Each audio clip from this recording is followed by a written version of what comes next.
Good morning, everyone. Welcome to the second hour of Ozarks Fox AM. Yes, we're not in studio. We are out here at Lake Lucas at Lucas Oil Speedway. The races are about to begin. The sun has now risen.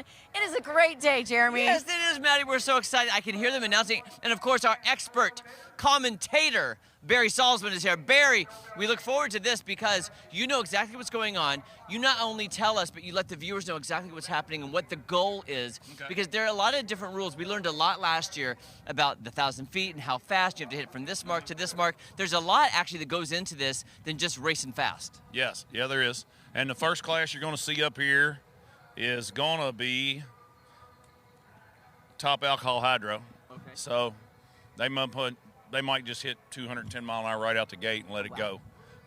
It'll be, it's a good class.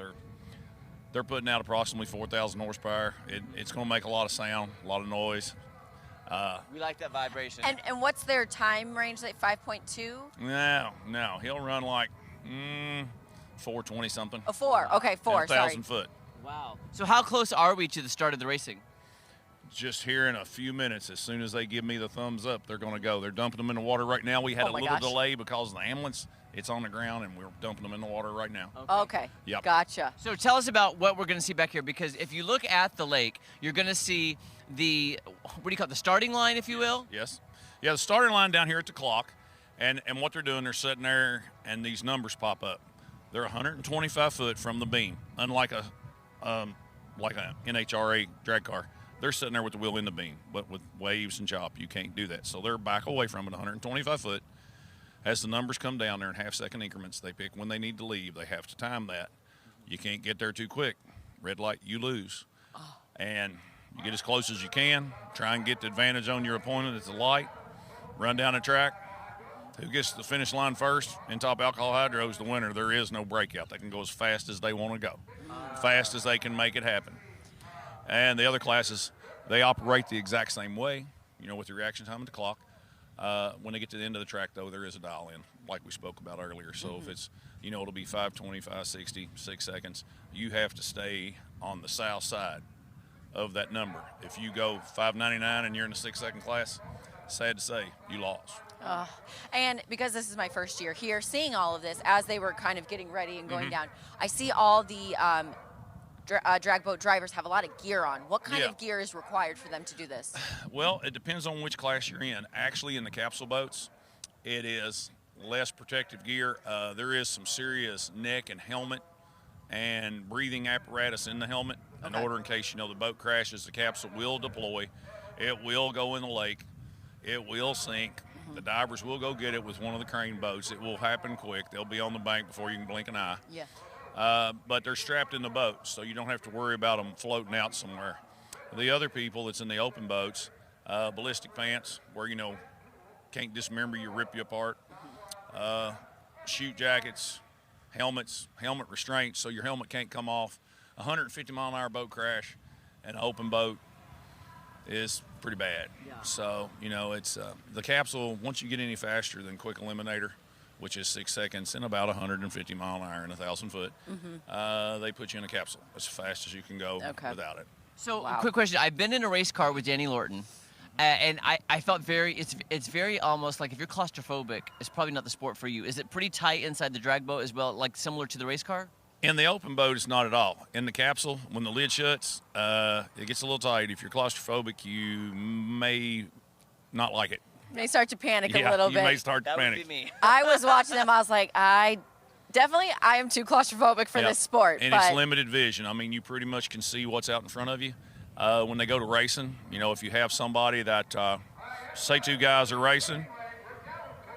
I'm sorry, I'm hearing the announcement. Yeah, they're getting ready to do one. Okay. He is sitting there ready to go. We're going to see what happens. Oh my this gosh. guy right here is coming up. This is Rick Allen. He's been the points champion for the last so long I can't remember. Actually, Marty's ahead of him right now, and he's trying to close that gap.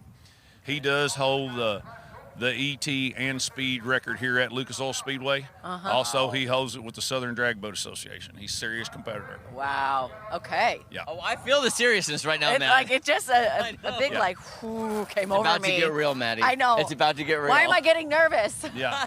It ought to be a good pass. I'm anxious for him to turn. Here we go. Okay, Oh gosh. Okay, let's take a look. happening. Okay. Now these yellow lights, they're going to blink for about 30 seconds. Then there's going to be numbers come on in the clock. Okay. It's going to start at 20. They're in half-second increments. It gives them 10 seconds to gauge themselves. And when they go by, either the green light's on, and that's great, or the red light's on, and you need to adjust. This is just qualifying. This won't put them out. This is not an eliminations event right now. All right. We have 2 days of qualifying this weekend. But is it important to get a good? Oh, here they go. Here he goes. Whoa! Get off of it. So what did we just see there, Barry? Well, Rick got a little out of control there past the starting line, and he done an excellent job. He saved it and set it down. So they'll drag these 2 guys out of the track, and it seems like Tyler Spear here had a little complication too. So this was not supposed to happen. Like there were supposed to be 2 boats going at the same time. There's supposed to be 2 boats go. Yeah. One of them got out of control, and one of them failed across the starting line. So okay. It'll get them towed out of the way here. Jet ski drivers will, and we'll get back at it here in just a few minutes. So what does that mean for qualifying then? Are they disqualified? No, they're not disqualified. They'll get 3 qualifying attempts today. Okay. They'll get 3 qualifying attempts tomorrow. In this particular class, top alcohol hydro, who's ever the fastest, that's the man. That's the number 1 qualifier. Okay. They get points for that. You know, they get points for the qualifying position. They get 100 points for every round of eliminations they win, okay? Wow. So as you go through the year, this points is added up. And you know, you don't want to miss a race because also you get 100 points for registration and just showing up for qualifying. Mm-hmm.